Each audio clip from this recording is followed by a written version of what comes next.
So one of the cool things about using vector layers in Clip Studio Paint is the idea that you can actually edit them to do more than just, be really crisp lines. So first off, you want to have the operation tool selected. It's the little cube with the arrow. And then you want to open up the tool property panel.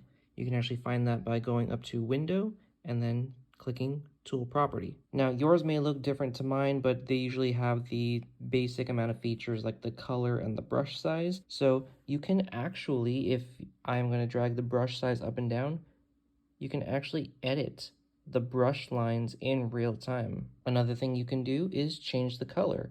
So let's say I want to make all of the black lines red.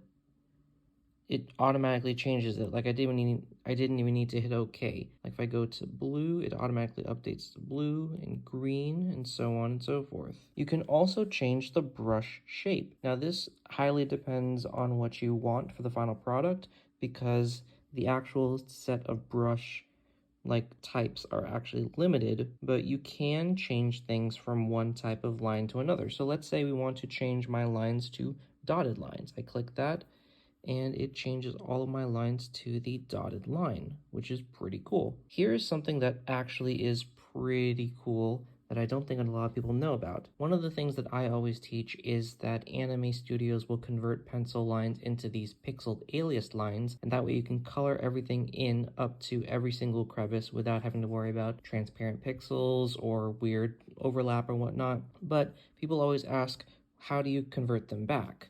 Well, actually, there is a way to do that if you go into the subtool details and you take a look at anti-aliasing. Now, it ends up being just one of these things here. So if I change the setting to the medium, I'm just going to press it in 3, 2, 1.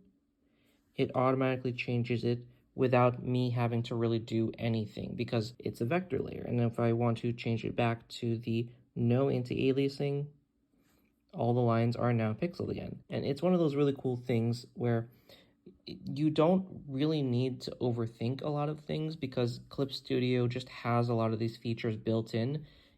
Sometimes people just don't actually know.